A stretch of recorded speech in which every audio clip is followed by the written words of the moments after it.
Hey gang, it must be Wednesday. Welcome to another episode of Wisdom Wednesday from beautiful Austin Dental Spa in hot but wonderful Austin, Texas, the center of the universe. Why am I wearing these goofy glasses? Well, those are treble cleft, double treble clefts, and our theme for the month is Change Your Tune in June. And so tune, musical clef. So it's a little goofy, but you only got it for another couple of months, and then I'll introduce what our theme for the month of July is going to be, which is probably Don't Melt, because it's been over 100 degrees darn near every day this week. But if you've tuned in before, you know how this goes. We do a little scientific presentation about something of interest to either dental health or health in general. And then I always give a health tip at the end, some helpful little tidbit to make life better for you. This week is no different. This topic that we're working on today should definitely keep you awake because we're going to talk about coffee, that ubiquitous of fluids that everybody wants to start the day with. Some people drink it all day long. Did you know that there are some benefits to drinking coffee? Now, we'll talk a little bit later about the disadvantages of drinking coffee, especially excess coffee. But this study just came out and it was published at Harvard, but the study was actually done in the UK on 170,000 people. So that's the first thing that got my attention. If it's a sampling of 50 people, that's not big enough. But 170,000 people, ostensibly all British, all between the ages of 37 and 73. I don't know whether that was by accident or whether they purposely picked that. But all these people drank anywhere from 1.5 to 3.5 cups of coffee a day. None of them over 3.5, and we'll get to that in a minute. But all between 1.5 and 3.5 cups of coffee today, which they considered normal coffee consumption. They didn't say it all got consumed first thing in the morning. It's just 3 cups of coffee a day. And the amazing thing that they found with these 170,000 people is that the people who drank 1.5 to 3.5 had almost a 30% lower chance of dying. Now they did this study over 7 years, and so over that 7 years, these people in mid-age range, 37 to 73, 30% fewer of them died than people in the control group who were just people that were not coffee drinkers. And they found that, like you would think as being American, that putting sugar in it would actually lessen the results. But what they found is if you only had 1 teaspoon of sugar in, which is a big thing over in Britain, to put sugar in everything, but if you had 1 teaspoon of sugar, they actually had a higher percentage of longevity than the people who drank the coffee black.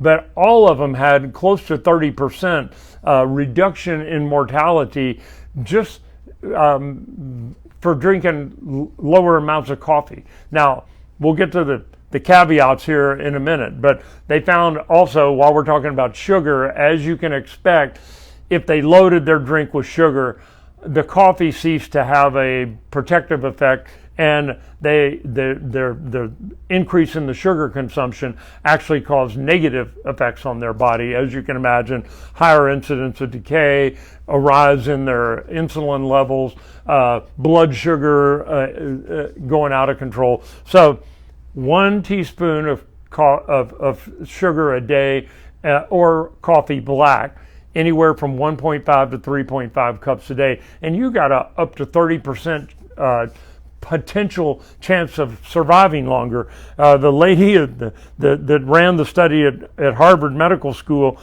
Christina Wee, was an associate professor of medicine. She said, "Wow, that's huge. There are very few things that we know of that can reduce mortality by 30%. So there, take it for what it's worth.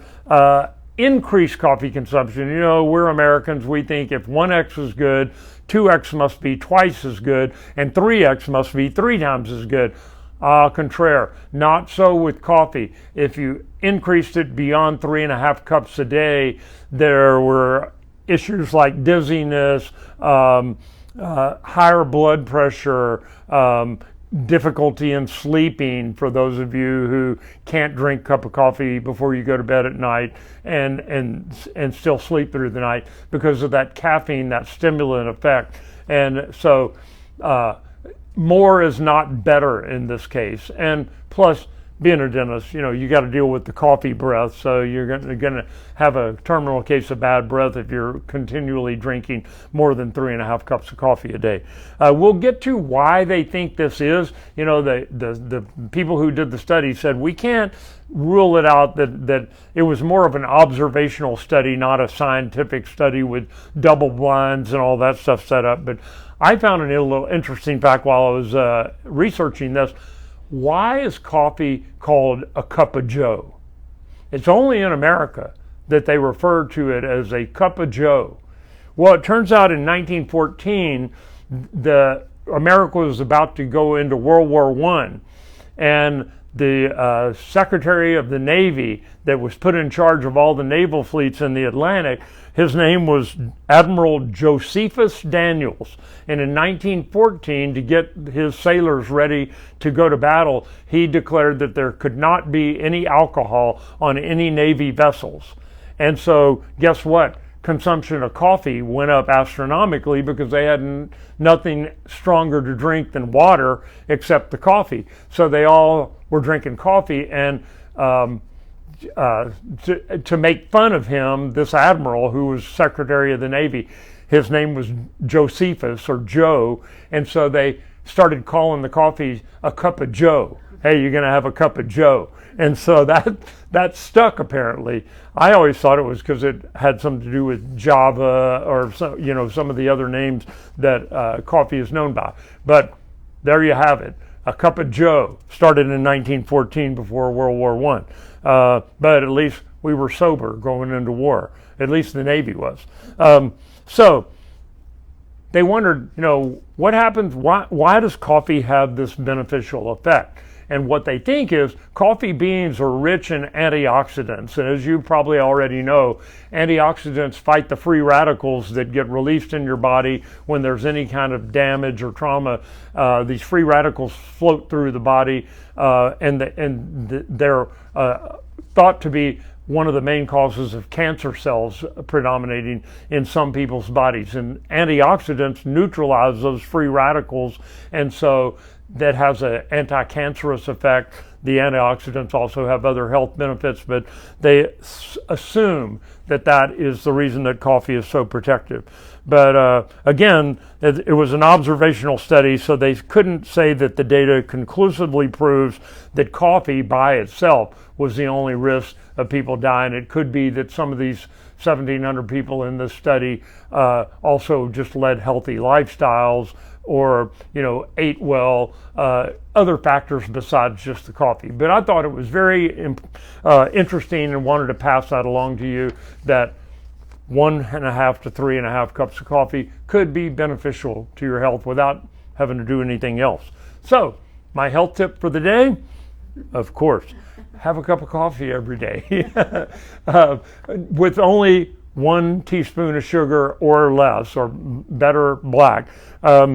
It potentially could not only lower your blood pressure, but help with diseases such as diabetes, Parkinson's, those kind of things. So have your cup of coffee a day, but don't have more than 3. Now, tomorrow, just want to let you know, give you a heads up, the second round, the final round of the Best of Austin from the American Statesman newspaper here in town starts tomorrow. Daily voting, daily. You can vote from a single email address every day for the next 2 weeks until the end of June. We made it into the final 5. It used to be 3, now it's final 5. We're in final 5 in both Best Dentist and Best Cosmetic Dentist in Austin, Texas. We won both of them 2 years ago. We won Best Dentist last year. One of my friends won Best Cosmetic Dentist although I know who the best cosmetic dentist in Austin is. But anyway, we need your vote. We would appreciate your vote. So if you go on, the American Statesman will be advertising it like crazy for the next 2 weeks. But we'd appreciate your vote so that we can be in the winner's circle again this year.